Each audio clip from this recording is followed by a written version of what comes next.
Buenas tardes a todos en España y buenos días en Latinoamérica.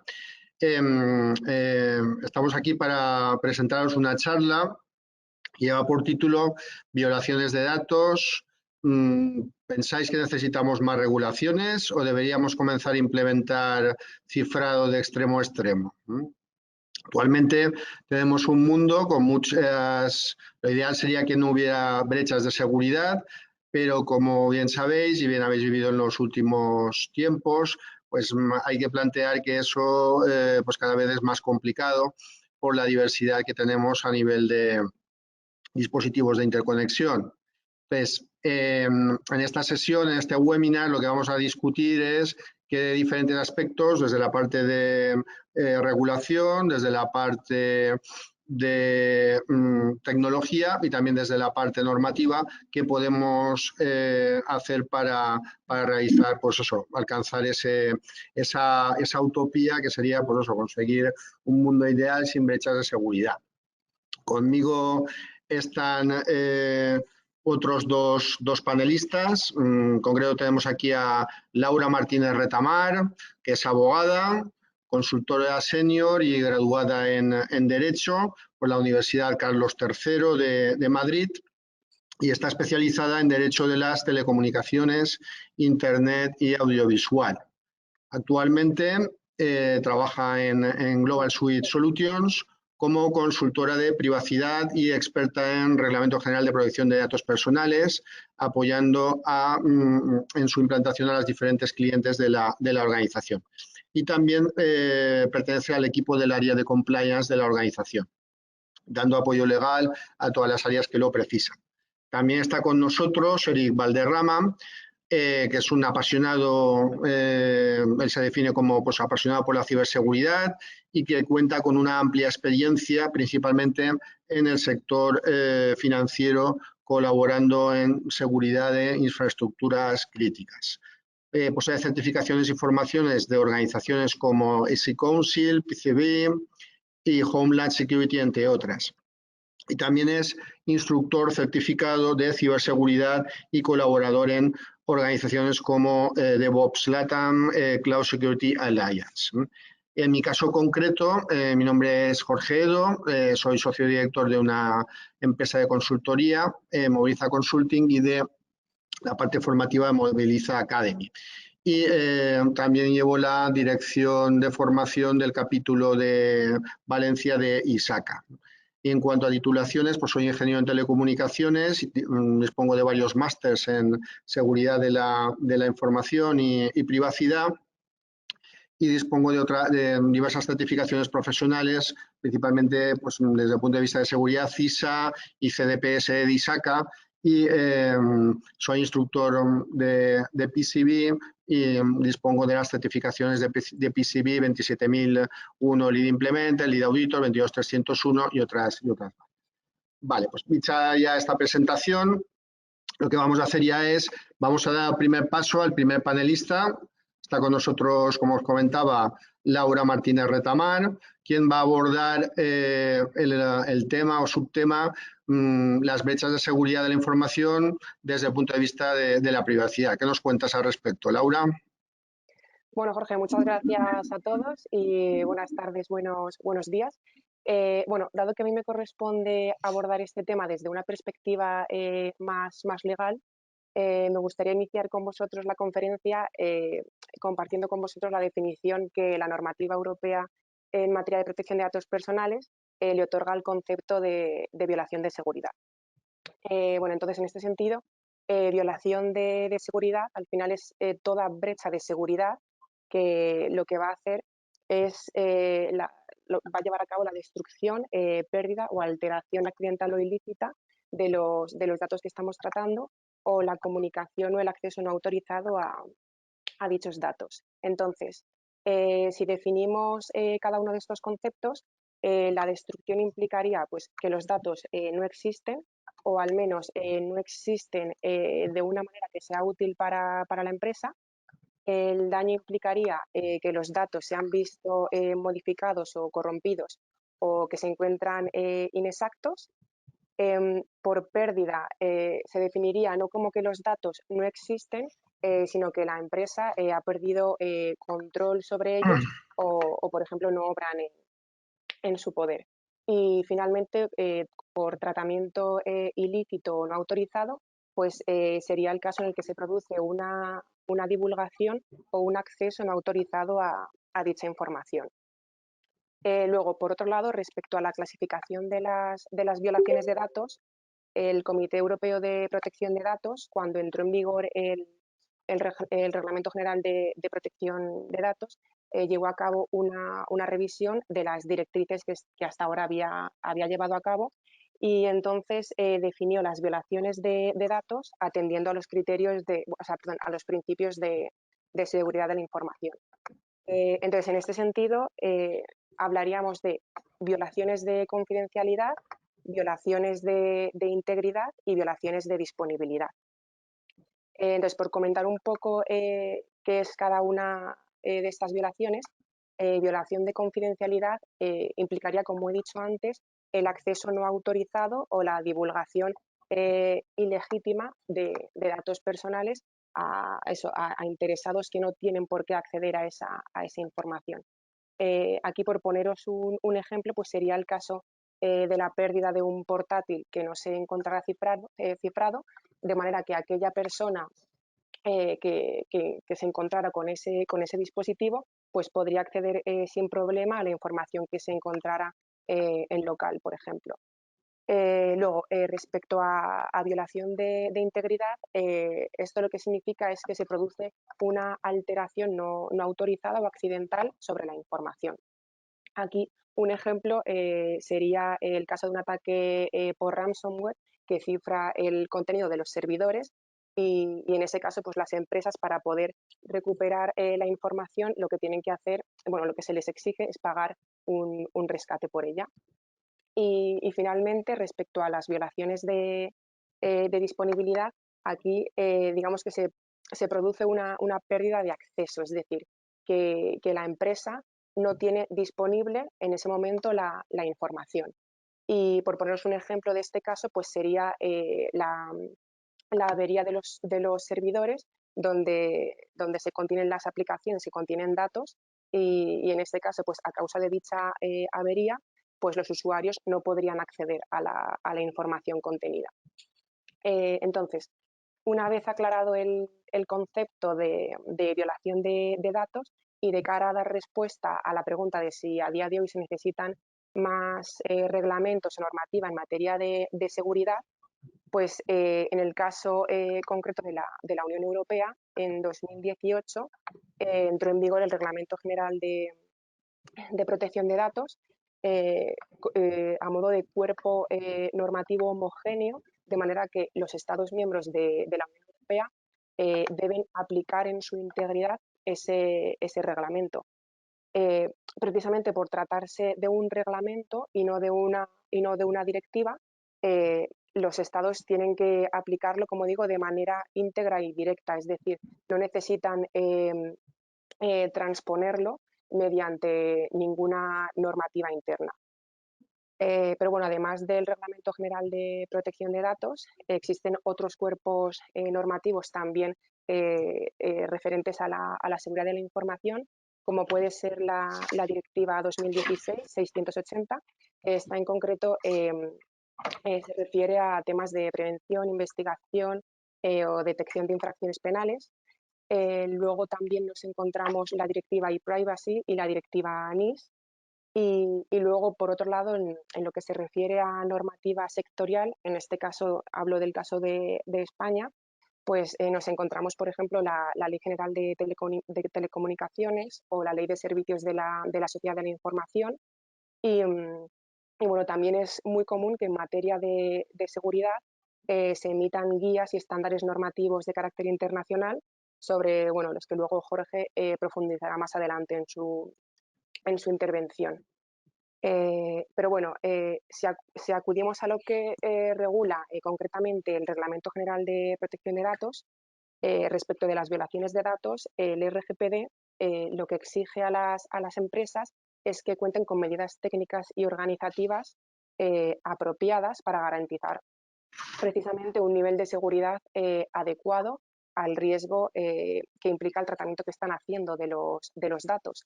Entonces, en concreto, el artículo 32.1 indica un listado no exhaustivo de medidas de seguridad que podrían implementar las empresas, y entre ellas se contiene precisamente la medida de seguridad relativa al cifrado de los datos personales.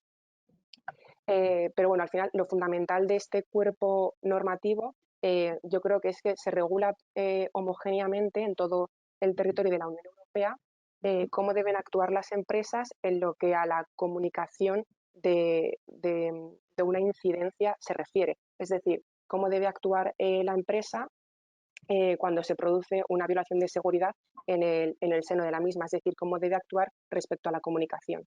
Entonces, aquí al final el reglamento lo que establece es que en el momento en el que una empresa detecta que ha sufrido una violación de seguridad, lo primero que debe hacer es evaluar el riesgo que esa violación supone para los interesados. Entonces, si se determina que ese riesgo es elevado, que el riesgo es alto, pues entonces tiene que notificar a la autoridad de control dicho suceso en un plazo de 72 horas desde que tiene conocimiento de la brecha. Y digamos, dentro de ese plazo de 72 horas, para que lo sepáis, pues se computan fines de semana y festivos también. Luego, en este sentido, además de realizar la comunicación a la autoridad de control, puede ser posible que también se tenga que comunicar a los interesados que se han visto afectados por esa brecha. Lo mismo, si se produce la brecha y se evidencia que el riesgo para los derechos y libertades del interesado es elevado, pues también debe realizarse esa comunicación, tanto a la autoridad de control como al interesado. Ahora bien, en lo que se refiere a estas comunicaciones, existen condiciones en las que no se requiere llevar a cabo la comunicación, ni a ni a autoridad de control, ni a interesados, y que precisamente van muy en relación con la implementación de medidas de seguridad acordes dentro del seno de la empresa. Ello es así porque si se produce una violación de seguridad, las medidas de seguridad que tenemos implantadas funcionan correctamente, se evalúa lo que ha ocurrido y se concluye que aunque haya sucedido una violación de seguridad, el riesgo no se ha materializado y por tanto no existe un riesgo para los interesados, pues entonces en ese caso no sería necesario llevar a cabo la comunicación. Por volver a traer el ejemplo que os comentaba antes del portátil, pues si ese portátil se hubiera encontrado cifrado desde un primer momento, aunque se hubiera perdido o hubiera sido sustraído, pues digamos que ese destinatario ilegítimo no hubiera podido acceder a la información contenida en él y entonces el riesgo para el interesado no se hubiera materializado. Por tanto, contar con medidas de seguridad efectivas puede resultar muy beneficioso para las empresas porque no solo evita o mitiga daños económicos, por ejemplo, sino también daños de imagen o de reputación, ya que no es necesario llevar a cabo esa comunicación a autoridad de control y a interesados. No obstante, hay que tener en cuenta que aunque en un primer momento, desde que se ha producido, o sea, en el momento en el que se produce esa brecha, a lo mejor se evalúa la situación y se concluye que no hay riesgo, puede ser que con el paso del tiempo de repente se detecta pues, que el software de cifrado pues, se ha producido una vulnerabilidad y no ha funcionado correctamente. Entonces puede ser que ese portátil que comentábamos, pues al final puede ser que ese destinatario ilegítimo sí que al final consiga acceder a la información. Entonces, en ese caso hay que reevaluar el riesgo y si se concluye que el riesgo es alto, pues entonces sí que habría que llevar a cabo la comunicación.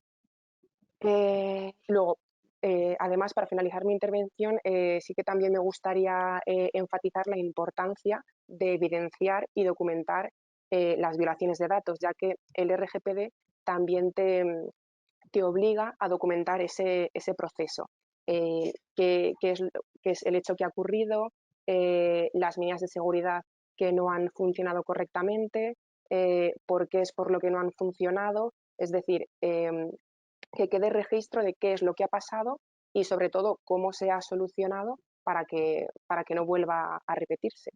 Y luego, además, en el caso de que se concluya que hay que realizar comunicación a autoridad de control e interesados, pues dentro de ese registro de incidentes, pues también habrá que adjuntar como evidencia la comunicación.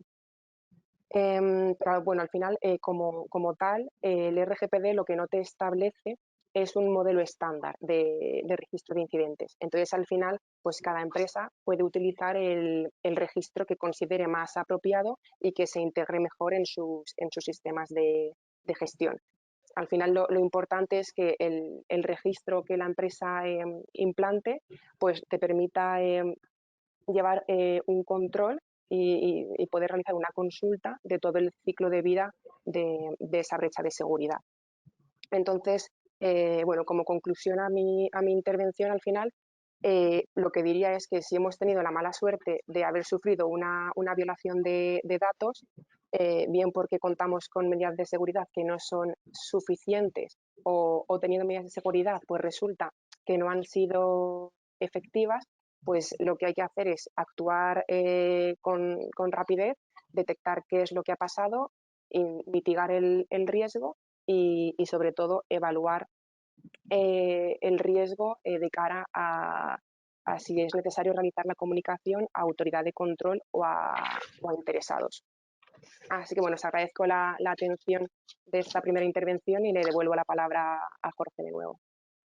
Muy bien, muchas gracias Laura por tu brillante intervención. Y nada, seguidamente lo que vamos a pasar es al segundo panelista del webinar de hoy, Eric Valderrama, quien va a abordar el tema las razones tecnológicas de los incidentes de seguridad de la información. Adelante, Eric, cuando tú quieras, tienes la palabra. Yo quería traer un ejemplo un poco más práctico sobre la definición, ¿no? Si nos conviene ir por un cifrado extremo a extremo o si organizar o fortalecer el cuerpo de la regulatorio. Por ejemplo, nosotros, Jorge, tú, cuando vas en el carro, a un camino que haces todos los días, camino al curro, por ejemplo, y sabes que la calle está mal, un día, 2 días, al tercer día, ¿qué haces? ¿Tomas la misma calle o buscas una alternativa? Pues deberíamos buscar una alternativa, ¿no? Una opción mejor. Exacto, bien, estoy totalmente de acuerdo. Legislativamente o en cuanto a normativas en las cuales nos podemos apoyar. Por ejemplo, 27001, ¿de qué año data? ¿2005? Pues la versión actual, el 2013. La versión actual. 2013. 2013-2014. GDPR, 2016. 16, 18. Sí, 2018 entra en vigor, sí. Bien, y de ransomware, ¿cuánto hace que venimos hablando? 2013, más o menos. Sí, más 2013, o menos. 2015, 2017 toma todo el conocimiento y salen todas las noticias por WannaCry, que explotaba ya el MS17010, una vulnerabilidad en Windows y afectó a empresas de todos lados. Bueno, en España muy fuerte Telefónica, que Telefónica con enlaces a todos los países, recuerdo por ejemplo en Argentina que tuvimos que salir corriendo a cerrar SMB, el protocolo SMB. Incluso hoy, si agarran Shodan y buscan protocolo SMB versión 1 o versión 2, que tienen estas vulnerabilidades todavía existentes, seguramente encontramos más de un equipo. Con lo cual, a lo que voy es a lo siguiente.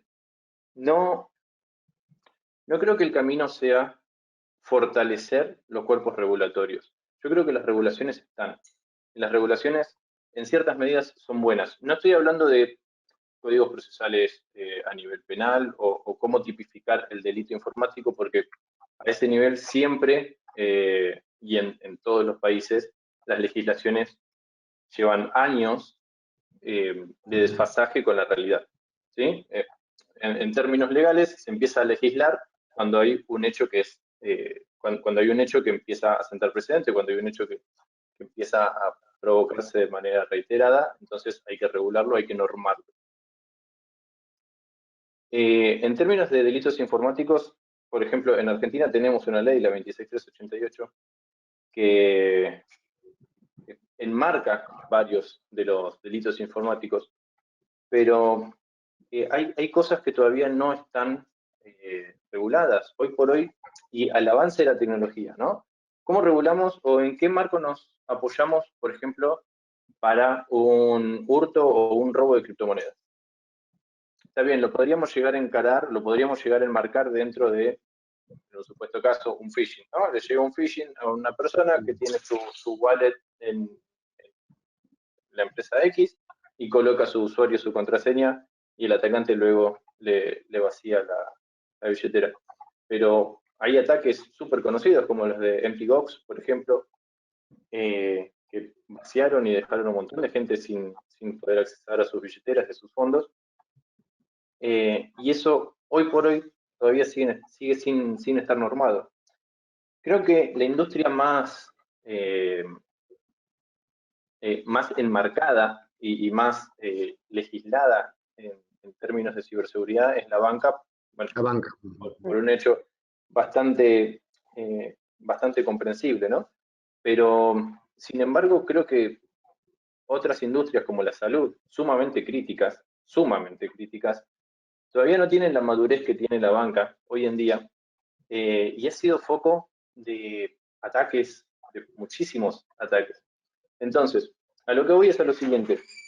Si encontramos que el camino, si identificamos que el camino de crear normativas, y, a ver, las normativas ya están y los cuerpos y las legislaciones ya están. No digo que tienen que quedar frisadas, que tienen que quedarse ahí de manera inmutable. No, tienen que avanzar y tienen que avanzar muchísimo. Pero considero que nosotros como técnicos, los que nos dedicamos a esto, tenemos un deber impresionante a nivel moral y a nivel técnico también, de poder empezar a brindar soluciones.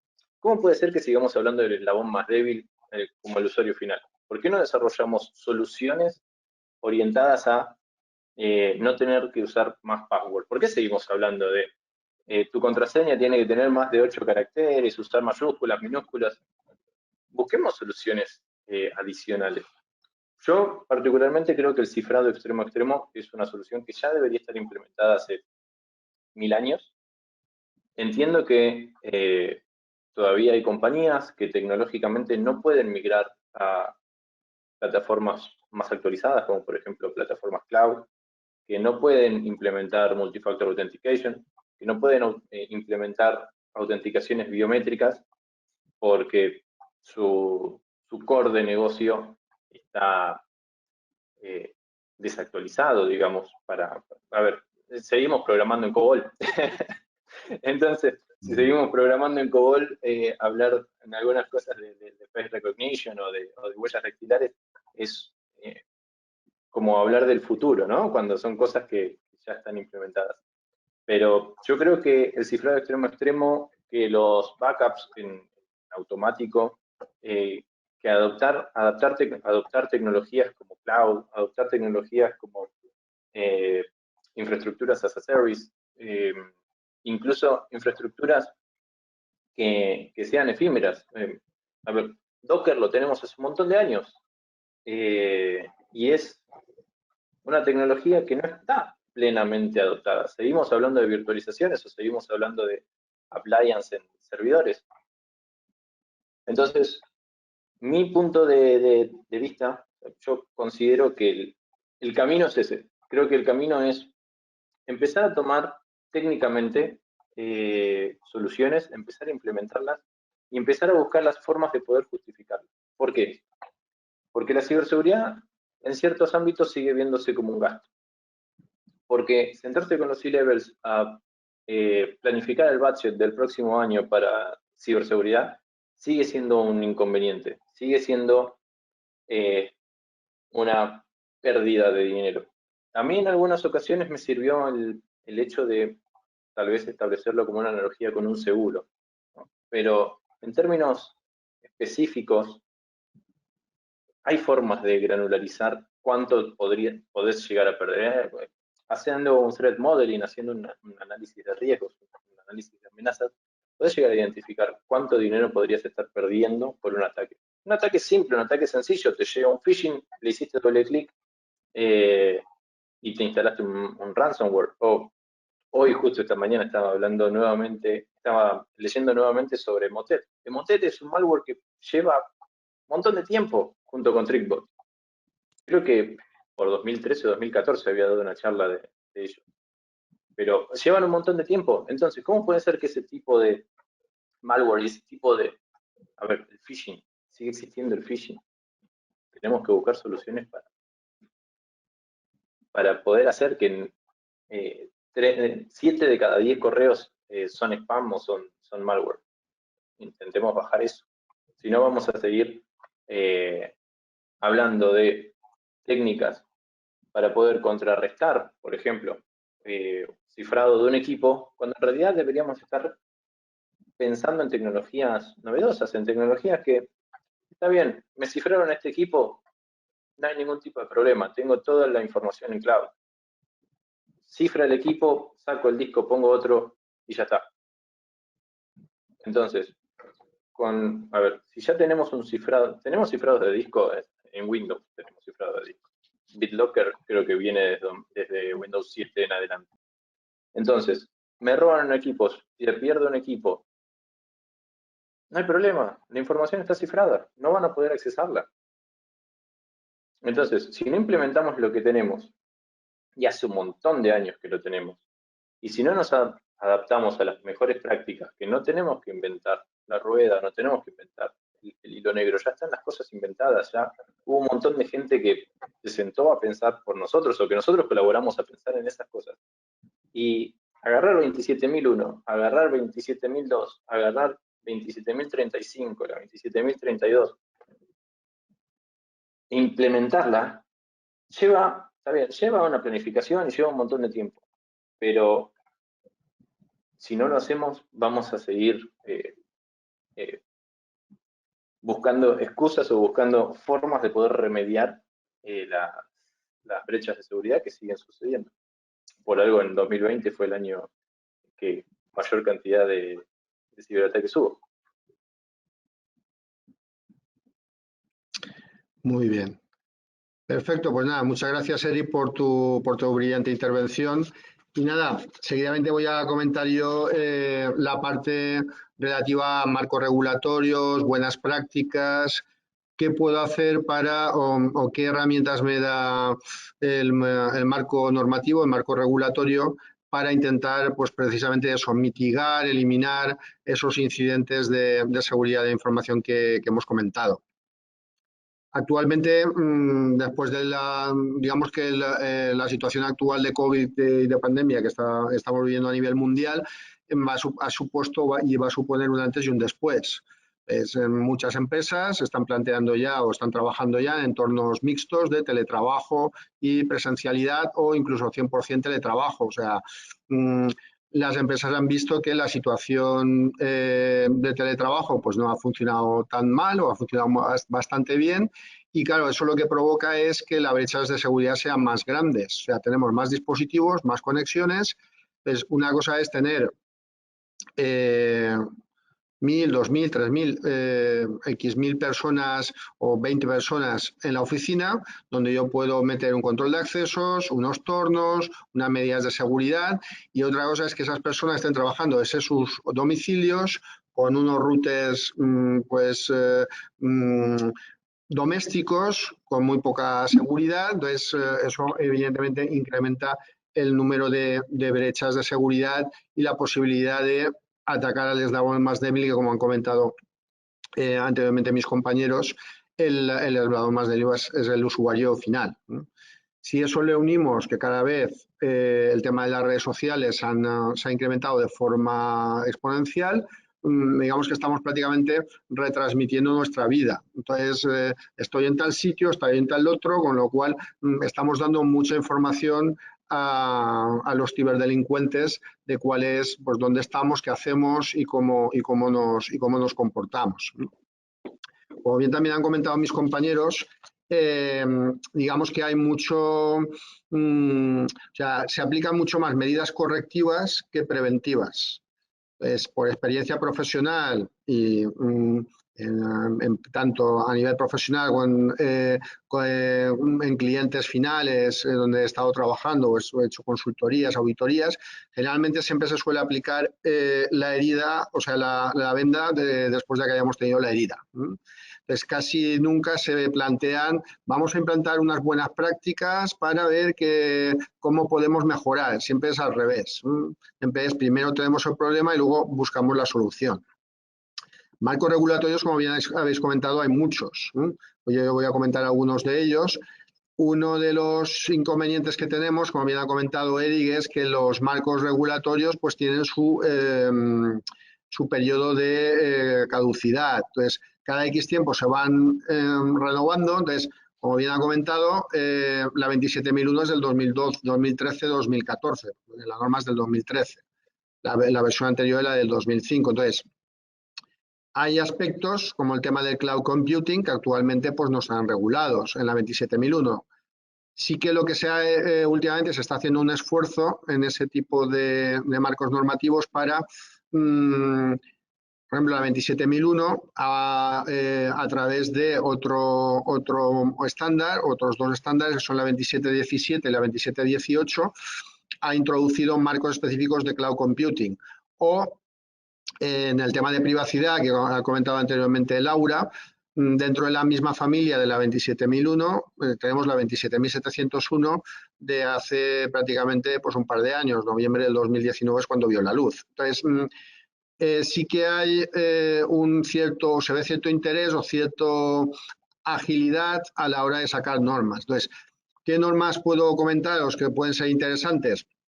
También os digo una cosa, las normas que voy a comentar ahora son certificables, la mayor parte de ellas, pero como bien ha comentado Eric, no hace falta pedir un sellito para demostrar que yo estoy haciendo bien las cosas. El mercado en muchos casos sí que me lo está pidiendo. Algunos clientes que te piden, en caso concreto de España, hay un marco que es el Esquema Nacional de Seguridad, que es de obligado cumplimiento para las entidades públicas y las entidades privadas que prestan servicio en las públicas. Pero el resto de marcos, las ISOs en principio son voluntarias. Otra cosa es que llegue un cliente y te diga, si no tienes esa norma no puedes trabajar para mí.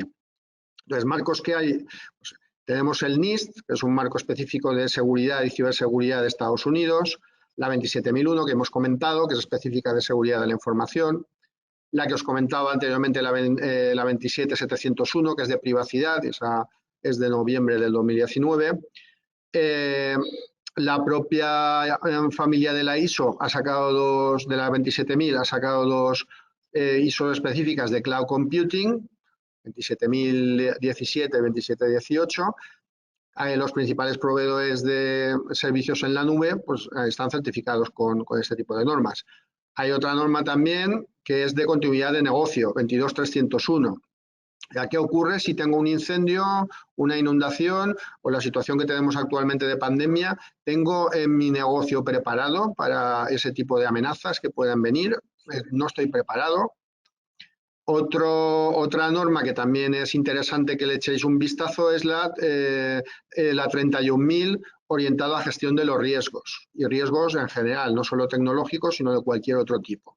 Una norma bastante extendida a nivel de sector industrial o no solo la parte de tecnología. Entonces, el hacer una reflexión de ver, vamos a ver qué tipo de riesgos tengo en mi organización. Pues depende del contexto, tendremos unos riesgos u otros y en función de esos riesgos, pues tendremos que aplicar unas contramedidas u otras.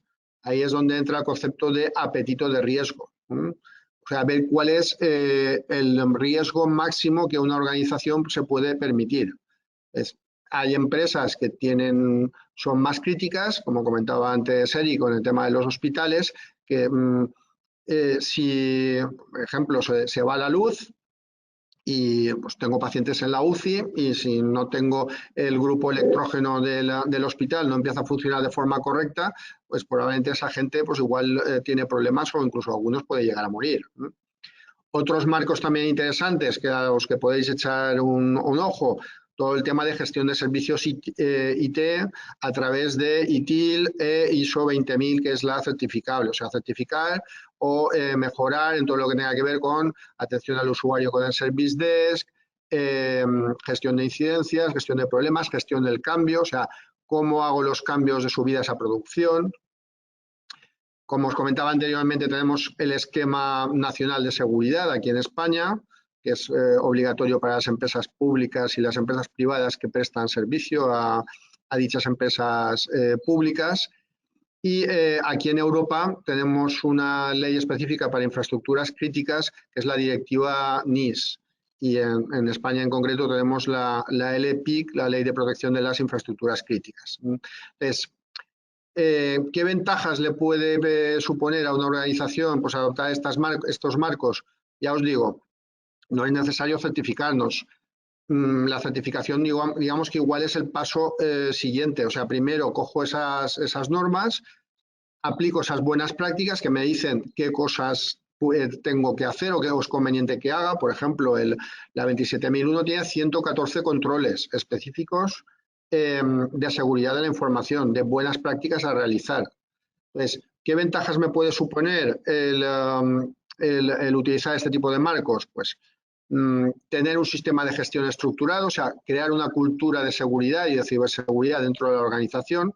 En principio, si he hecho bien la parte de análisis de riesgos, pues tendré un menor riesgo. Tengo un incidente de seguridad, pues probablemente lo pueda atajar mejor. Si tengo un plan de continuidad de negocio o plan de contingencia de las tecnologías de la información, si se produce una contingencia, la tendré probada con antelación y sabré en todo momento qué es lo que tengo que hacer. Y luego también me va a servir como herramienta de cumplimiento, como comentaba antes Laura, pues al certificarme en 27001 o en alguno de los marcos que hemos comentado anteriormente. En el caso concreto que aquí tenemos aquí en Europa del Reglamento General de Protección de Datos, las multas, luego en el debate lo podemos comentar, pues no son baladíes, o sea, son bastante elevadas. Entonces, el tener un marco de buenas prácticas que estemos utilizando le va a servir a la entidad que nos quiera imponer la sanción para que nosotros demostremos, no, mira, es que yo sí que estoy marcando, o sea, estoy siguiendo unas buenas prácticas. Entonces, eso implica que voy a tener el sistema 100% seguro. El sistema 100% seguro ya sabéis que eso no existe, pero por lo menos lo vamos a poder mitigar cualquier incidente que podamos tener. También me va a suponer pues, un mayor prestigio para la organización el disponer de este tipo de marcos. De cara al mercado va a incrementar la confianza a los clientes. Pensad una cosa, ¿dónde dejaríais vosotros, lo que comentaba antes Eric, del sistema bancario? Ahora se tiende mucho hacia bancas online, intentar tener el mínimo número de oficinas posibles y que los clientes trabajen en bancas online, a través de la banca online. ¿Dónde dejaríamos nosotros antes el dinero? ¿En un banco que no tenga un certificado seguro, no tenga medidas de seguridad, no esté certificado en alguno de estos marcos que he comentado, o en otro que sí que lo esté? Pues a mí en principio me daría más confianza el segundo caso. O una tienda online. Voy a comprar en una tienda online y resulta que pues, veo allí que no están certificados y que las medidas de seguridad pues, dejan un poco que desear. Pues probablemente compre en la competencia que sí que lo esté. Y por último, este tipo de marcos cada vez, si somos proveedores de determinadas organizaciones, este tipo de marcos lo que me van a ayudar a agilizarme en homologarme más rápidamente con determinados proveedores, como determinado proveedor de determinados clientes. O sea, si somos una empresa que desarrolla software para terceros, pues vamos a generar más confianza en los clientes que trabajen para nosotros. Entonces, era un poco la intervención mía y la de los tres, la de Laura y la de Eric también. Entonces, si os parece, vamos a abrir el turno de preguntas y nada, nos ponemos a disposición de los diferentes asistentes. ¿Alguien tiene alguna duda? ¿Tenéis alguna duda por aquí? Bueno, aquí mientras los asistentes se sueltan a lanzar preguntas, sí que me gustaría consultarle a Eric en relación con el tema del phishing que comentaba, si consideras que la falta de concienciación de los empleados es una de las principales razones por las que se pueden producir violaciones de seguridad dentro de las empresas. Sí, totalmente. Jorge habló de algo que creo que es fundamental, la cultura de ciberseguridad. Si no generamos cultura de ciberseguridad, pero no solamente dentro de la oficina o dentro del trabajo, sino cultura de ciberseguridad en la vida, porque todos estamos con un teléfono manejando nuestra banca online y todos estamos manejando información sensible o manejando información en algunas ocasiones confidencial, tal vez no de una organización con una clasificación específica, porque para eso hay algunas herramientas como los Data Loss Prevention, pero sí información crítica o información confidencial puede llegar a ser parte de nuestras vidas. Y en el caso de no tener una cultura de ciberseguridad, por ejemplo, la ingeniería social siempre fue la mejor técnica de hacking, ¿no? Hay empresas, bueno, muchísimas empresas que brindan un montón de soluciones perimetrales y para segurizar el ecosistema, pero una llamada por teléfono y terminan entregando credenciales, usuario y contraseña como si nada. Entonces, sí, total. Generar cultura de ciberseguridad y explicar o transmitir que no solamente la ciberseguridad hay que practicarla dentro de la organización, sino que es una disciplina que hay que practicarla en todos lados. Como cuando vamos a cruzar una calle y miramos para los dos lados a ver si viene un carro. De esa misma manera, al recibir un correo tenemos que revisar si ese correo lo estábamos esperando, si ese enlace que nos pide que resetemos nuestra contraseña de Outlook o contraseña de Gmail realmente viene de @Outlook o @Gmail, y además, si tenemos acceso, ¿por qué necesitamos resetear la contraseña? Y tener una estructura en la cual cada tanto cambiemos nuestras credenciales y usemos credenciales fuertes y no el nombre del perro o el nombre de nuestro equipo favorito. Perfecto, muchas gracias, Eric. Tenemos ya preguntas aquí de la audiencia. Nos comentan, esta también sería mejor dirigida a ti, Eric, se dice que el blockchain puede ser la solución a las brechas de seguridad. ¿Piensas que con el blockchain vamos a tener todas las soluciones o no? A ver, el blockchain para mí es, y esto es una opinión sumamente personal, para mí es una de las mejores creaciones. Nos da lo que Laura estaba comentando al comienzo sobre la confidencialidad, integridad y disponibilidad, a lo cual le podemos sumar trazabilidad en un solo lugar, ¿sí? Ya va a estar cifrado, ya va a estar distribuido, ya va a ser traceable. Al ir a la blockchain es como si fuésemos al libro de un contador, de un escribano, perdón, y ahí podemos ir viendo qué es lo que fue pasando. Creo que es una solución genial, pero no creo que sea la bala de plata. No creo que sea la única solución. ¿Por qué? Porque necesitamos seguir comunicándonos. ¿Y cómo me comunico con Jorge o con Laura? ¿Podría hacerlo a través del blockchain? Sí, podría, pero hoy por hoy no tenemos esa tecnología tan usable como sí puede llegar a ser un WhatsApp o puede llegar a ser un correo electrónico. Con lo cual, nos va a ayudar un montón, sobre todo para los BEC, me parece, para los Business Email Compromise, pero no creo que sea una solución implementable en los próximos 5 o 7 años. Estoy de acuerdo contigo, Eric. Sí, yo pienso que, o sea, es una tecnología que está todavía incipiente y como toda tecnología incipiente, pues evidentemente tenemos que probarla. Vamos con la segunda cuestión, esta idea más orientada a Laura. Últimamente las tecnologías, bueno, las empresas de telefonías móviles, celulares, están pidiendo que para acceder al sistema solicitan datos biométricos como para identificarnos, ¿no? Entonces, ¿piensas que eso puede ser una violación o una... ¿Nos están pidiendo algo más de lo que deberíamos darles?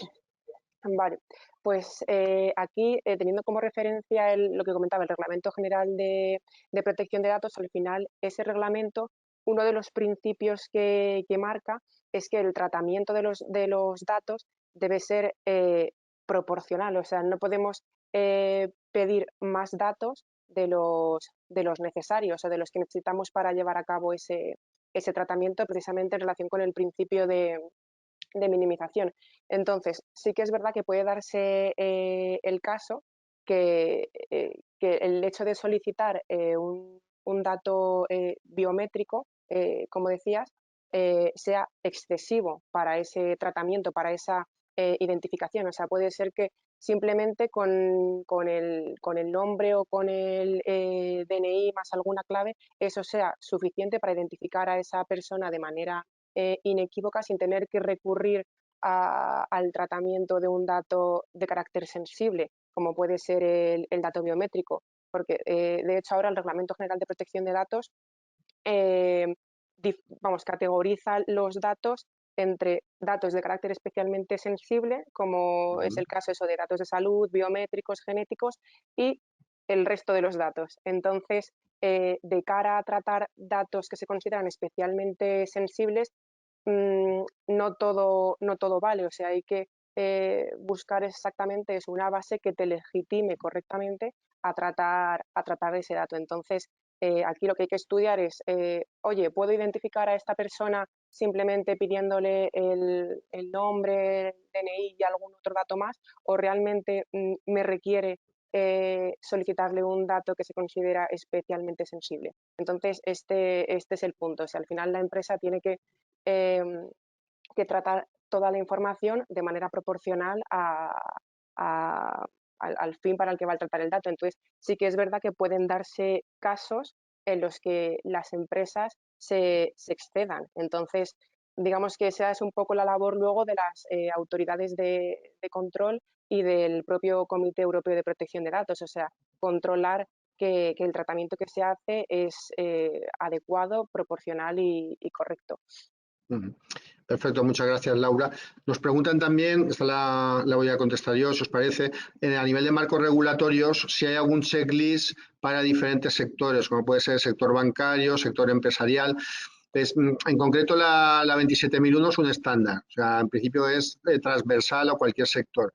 Sí que es cierto que hay algunos sectores que la están tomando como referencia y, digamos, que añaden alguna cosita más y marcan un checklist o un marco específico. Por ejemplo, entre ellos recuerdo, no sé si conocéis el marco TISAX, TISX, del sector de la automoción alemán. Entonces, es un marco, además, certificable de seguridad de la información aplicado al sector del automóvil alemán. En este caso, pues los 3-4 principales fabricantes del sector de automoción alemán. Entonces, lo que han hecho es coger la parte de normativa de 27001, una serie de controles, otra serie vienen de la parte de GDPR y le añadía una tercera capa que es la parte de prototipos. O sea, ¿qué pasa cuando yo fabrico un coche soy un proveedor de cualquiera de estos fabricantes y tengo que sacar un coche a una exposición? Pues para que no se copie el diseño, pues hay una serie de reglas de que tengo que hacer. O qué pasa si somos proveedores de un fabricante X y además somos proveedores de otros fabricantes competencia de ese proveedor. Entonces, pues también hay una serie de controles específicos. Entonces, yo creo que poco a poco va a verse que, sobre todo, grandes sectores que marquen sus propias reglas o sus propios marcos regulatorios, tomando como referencia los estándares que hay en el mercado. Luego, más preguntas que tenemos por aquí.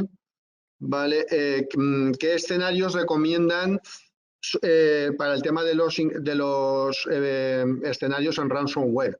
Si queréis, abro yo un poco el debate y lo comentamos tanto Laura como Eric, pues concienciación. O sea, yo puedo tener los mejores firewalls, aplicar las mejores medidas de seguridad, pero si llega un correo a un usuario y le pincha en el enlace, pues dependiendo de las medidas que tengamos, pues digamos que nos puede liar una buena. Entonces, hace unos años se buscaba los hackers, intentar burlar, a ver si los servidores habían actualizado las últimas versiones, la versión del firewall. Ahora no, se busca el usuario final, que es lo más fácil. Y además, como estamos, lo que os decía antes, como estamos prácticamente publicitando nuestra vida por las redes sociales, pues todavía lo tenemos más fácil. Ejemplos tenemos unos cuantos últimamente. ¿Qué opináis del tema del ransomware? ¿Alguna otra receta aparte de la concienciación? Algo que va a parecer trivial, pero que fue una de las fuentes o uno de los vectores de ataques más grandes en 2019, post inicio de la pandemia, fueron los RDP expuestos. Claro, como hubo que pasar a una modalidad en remoto, los TeamWeaver, los LogMeIn, los RDP, los Telnet, los SSHs expuestos y sin credenciales de autenticación, empezaron a proliferar. Entonces, para un atacante, identificar RDPs y conectarse remotamente y dejar un ejecutable al cual le hacían doble clic y se desconectaban era sumamente simple, sumamente sencillo. Entonces, muchas veces, sí, la creación de cultura, la concientización son armas extremadamente fuertes, pero correr un Nmap no nos cuesta nada y podemos tener visibilidad y encontrar muchas veces cosas que nos pueden llegar a parecer triviales o sumamente sencillas y están ahí expuestas. No es que, en general, los hackeos, está bien, podemos hablar de Stuxnet, que fueron, o lo de SolarWinds, que fueron hackeos mucho más complejos. Pero en líneas generales, los hackeos no son complejos. Los hackeos y los hackeos, por ejemplo, Garmin, fueron sumamente simples y con cosas que venimos hablando de cómo defenderlas hace un montón de años. Entonces, intentemos no reinventar. Backup, concientización y algún buen EDR como solución, como receta anti-malware. Perfecto. A mí me gustaría haceros una consulta, porque, por ejemplo, a mí lo que me ocurre muchas veces, por experiencia personal con pymes, sobre todo con pequeñas y medianas empresas, es que lo que me plantean es que el coste es muy elevado. O sea, el coste de tener medidas de seguridad potentes les resulta muy, muy elevado. Entonces, o sea, desde luego yo pienso que el tema de la concienciación dentro de una medida de seguridad no es algo que te implique un coste muy grande. El enviar, por ejemplo, emails cada X tiempo a empleados de pues cómo deben actuar, qué cosas deben evitar. Entonces, de cara a implantar como medidas de seguridad básicas para pequeñas y medianas empresas, ¿el coste es tan elevado como se puede pensar? Pues a ver, yo creo que desde mi punto de vista, no. A ver, básicamente lo que hay que hacer es leer, desde mi punto de vista. Entonces, si nos vamos a la 27001, la 27001 tiene 34 hojitas y te dice 114 controles que tienes que implantar. Ya os comentaré alguno de ellos. Y luego hay una norma que es complementaria a la 27001, que es la 27002, que es la guía de buenas prácticas, que tiene 100 y poco hojas, 114, 115, o sea, con 140 hojas, leyendo eso, más o menos, pues, ¿qué normas o qué controles te pone que hay que implantar? Pues, por ejemplo, política de mesas limpias. O sea, terminamos el trabajo y no nos dejamos los papeles con información confidencial encima de la mesa. Eso es uno de los controles que te pide. Usuario y contraseña, y que los usuarios y las contraseñas caduquen cada X tiempo. Que los administradores no tengan lo típico de, como yo soy un administrador todopoderoso, pongo que la contraseña nunca caduca y entonces pues no cambio la contraseña. Cuando tenga que hacer un cambio en producción, antes haz las pruebas en el entorno de pruebas, de testing. Entonces, de esa forma, si meto la pata en ese cambio, pues me enteraré antes de ponerlo en producción. Y vamos, hay cláusulas de confidencialidad. O sea, una de las normas que te pide es cláusula de confidencialidad con los proveedores y con los empleados. O sea, oye, estoy trabajando en esta empresa, pero igual mañana ya no estoy. Entonces, si no he firmado una cláusula de confidencialidad con la empresa, pues por eso digo que sí, está claro que hay medidas que sí que son más complicadas. Pues hay que implantar un firewall, eso tiene unos costes, pero hay otras medidas que son más sencillas de hacer. Entonces, yo os invitaría a la audiencia, cogeros la norma, la 27.001, la 27.002, las leéis y decir, a ver, cogemos cada uno de los controles y le ponemos al lado, este 0 euros, este 0 euros, este hay que hacer un documento y pasárselo a los empleados, 0 euros. Entonces, probablemente de los 114, más de la mitad sean documentar y firmar papeles. Luego sí que hay otros que evidentemente son más complicados. Pues, por ejemplo, si desarrollamos software, en principio tendremos unos ingresos provenientes de ese desarrollo de software que nos permitan hacer análisis de vulnerabilidades y pentesting de ese software que desarrollamos. Para que a nuestros clientes, porque eso también hay que tenerlo en cuenta. Si somos una empresa que vende a terceros, hay muchas veces que igual somos una empresa pequeña, pero nuestro software está en una multinacional. Y entonces, a través del software que hemos metido en una multinacional, pues el hacker dice, perfecto, vamos hasta la cocina de la multinacional. Perfecto. A ver, tenemos alguna pregunta más por aquí. Vale, una pregunta para Eric. ¿Qué opciones alternativas sugieres para el tema del uso o sea, para no utilizar usuarios y contraseña? Bueno, ya hemos comentado el tema de dispositivos biométricos. Sí, o single sign-on. Single sign-on también se puede. Y hay soluciones gratuitas para poder integrar. Perfecto. Vamos, si queréis hacer alguna pregunta, pues a ver, podríamos preguntar para Laura.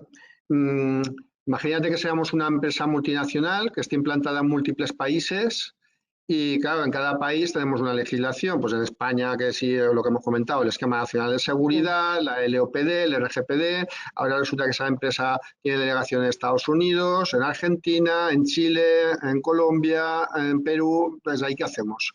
¿Cómo conjugamos todo eso? A ver, es complicado en el sentido de que no hay un cuerpo normativo mundial homogéneo. Entonces, sí que es verdad que si se trata de una multinacional que al final presta servicios en diferentes países del mundo, pues desde luego es muy recomendable contar con un soporte experto en la materia en el país en cuestión, porque aunque las normas que en el caso de, por ejemplo, de la Unión Europea no pueden contradecir las disposiciones del Reglamento General de Protección de Datos y entonces en ese sentido es más fácil, sí que puede matizar la legislación en determinados aspectos que, por ejemplo, el RGPD no, o sea, deja abiertos. Entonces, lo recomendable es siempre que en el caso de prestar servicios en un país en el que no controlamos la normativa en materia de privacidad de la que venimos acostumbrados, pues lo mejor es eso, contar con expertos en la materia que os puedan asesorar de la mejor forma. Gente sobre el terreno, ¿no? Sí, correcto. Perfecto. ¿Y qué os parece el tema del teletrabajo, ¿no? Que estamos cambiando, o sea, yo leía últimamente pues artículos, comentarios, que la situación de pandemia lo que se ha hecho es avanzar entre 5, 6, 7, 8 años y eso ha supuesto muchos problemas en las organizaciones. Hubieron empresas que, pues, aquí en España en concreto, el 14 de marzo, si no recuerdo mal, del 2020, fue cuando se decretó el estado de alarma y pues las empresas, pues a partir del lunes siguiente, o eso fue un sábado, pues que resulta que tengo 20 conexiones VPN y tengo 600 personas que tienen que trabajar en sus casas. ¿Qué hacemos? Y resulta que probablemente a lo mejor esas personas solo tienen un ordenador fijo. Entonces, pues, ¿cómo conjugamos todo ese tipo de cosas? O sea que es complicado y el tema es que yo creo que eso, por ejemplo, sí que lo deberíamos de regular, ¿no? ¿Qué opináis? O sea, regular por lo menos hacer una política de teletrabajo, política de teletrabajo y dispositivos móviles y luego veremos las medidas a implementar. Sí, desde luego, o sea, en mi experiencia personal con clientes, desde luego, las políticas de buen uso de dispositivos corporativos es algo que consideramos como una medida de seguridad de mínimos, desde luego. O sea, que el empleado sea consciente de qué cosas puede hacer, qué cosas no. Y luego aquí, por ejemplo, en el caso de España, el Estatuto de los Trabajadores permite a las empresas llevar a cabo un control sobre los dispositivos corporativos que pone a disposición de los empleados. Entonces, una buena política de buen uso es siempre lo ideal, y además eso, que los empleados también tengan, tengan la conciencia de que la empresa puede llevar a cabo ese control respecto a los elementos que utilizan. Perfecto. Pues nada más por este webinar. Esperamos que os haya gustado. Daros a todos las gracias, a todos los asistentes, evidentemente también a Laura y a Eric por su experiencia. Y gracias a todos por participar en estas ponencias muy interesantes, estas jornadas de PCB que hemos llevado a cabo durante los últimos días. Y os invitamos a que estéis atentos a comunicaciones próximas de PCB de cara a próximos eventos que vamos a realizar. Muchas gracias a todos y espero que os haya gustado el webinar, la presentación. Gracias.